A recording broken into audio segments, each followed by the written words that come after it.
is the first time this has happened.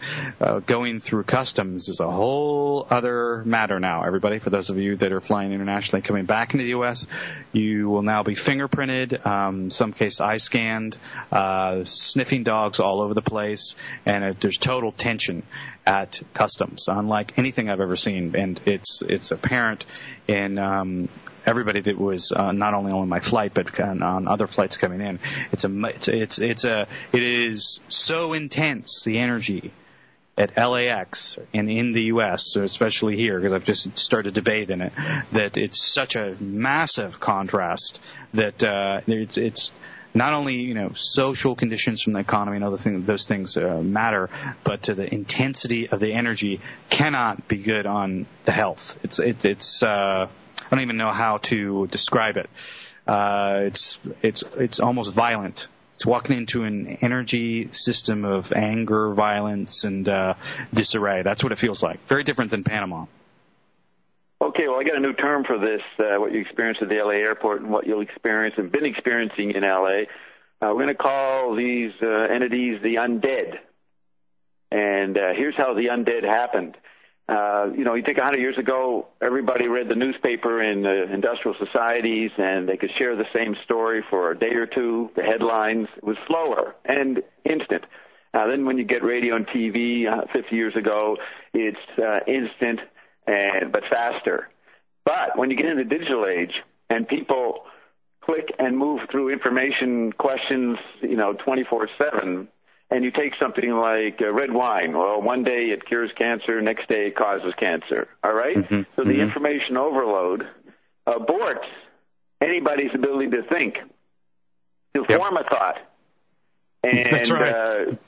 You cannot form a thought. And people over the last while, a couple of years, say, maybe 10 years, whatever, have lost the ability to create. That if you believe creation comes from thought, you need to think to get some creation going, so you're not getting people creating at all. And that's kind of being like dead.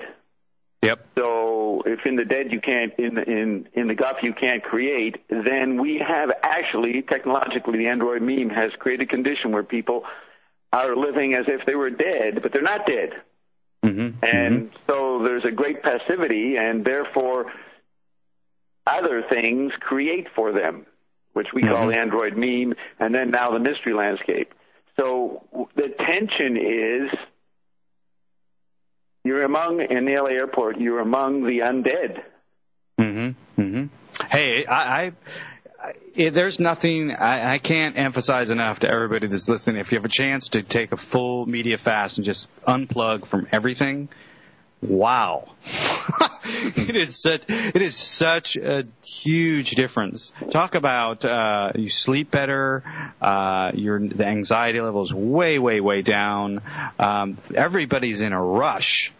There's so much acceleration going on here. Well, I mean, I knew that before, but I didn't know as much before, so I wasn't prepared to open up my senses to feel more of what it was like. But it is.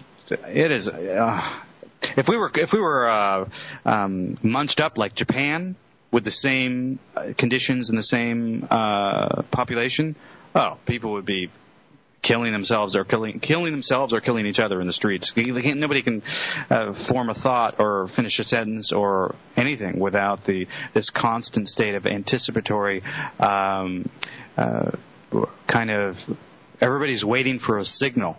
That's what happens when you come into LA. After everybody's waiting for the phone for something to hit them. It's intense. Yeah, Brilliant. They're waiting for a thought by default. They're waiting for signals from some outside source, since they can't finish a thought, can't even begin one. So that creates incredible passivity, or what we often get emails saying everybody's a zombie, everybody's passive, ultimate conformity. It's not even that. It's like an electron. They can't establish a thought, so that one disappears, doesn't arrive, and then another one pops, but it doesn't arrive. So the intensity or the panic would be all these undead trying to look out to see, and that's the tension, to see if there is a thought in you, in someone else, or on the TV landscape. And so that leads to people preferring to pass on. So we get more and more people dying. And today, more and more people dying than ever died before at the same time. Mm-hmm. Oh, yeah. Because that's preferable to being undead. Let's be really dead. Exactly. And then when you find out that you're really dead, you're not dead at all. Right. Now, here's the other thing. We announced back in March last spring that when my team moves in, we'll start canceling debts, cancel everybody's debt here in the United States. Mm-hmm. Remember I know you that? mentioned that. Oh, yeah. And that would maybe be fun for a lot of people. But I just found out that in Atlanta, Georgia, they erased 9,000 foreclosures. Mm-hmm. So these people were foreclosed on, and then, since there were so many and no one knew what to do with that situation, they canceled the foreclosures. Now, what does that mean? Does that mean they own their house outright now? No, the bank owns it, but the bank won't kick them out because, excuse me, I get a little mucus today. The bank won't kick them out because there's no one else to fill the house.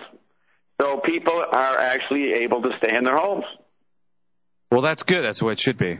I'm not sure. I mean, I can't wait to hear the feedback on that because people will say, well, I'd rather have a roof over my head than if I can't own my home, I'd rather have a roof over my head in these conditions that we're living in. I guess that's how they'll justify it. It'd be interesting how kind of feedback comes in from that. Yeah, now countries like China are responsible for keeping the American economy going. They get a problem here. They don't want to collapse America, but they want to keep it going. But there's no way to keep it going because someone has to deal with this debt. Mm-hmm. So we're really at a stalemate, and the measurement in economic money terms doesn't work anymore. So the service of it, as we've been saying, the good stuff is that you can stay where you are. And it also applies to the credit card companies. They're all going out of business, so the people that you're warning are going to be hassled. There's less of that. That's right. Because they're That's gone. Right. Mm-hmm. So I thought it was interesting when you said at the beginning that you want to start on a new level.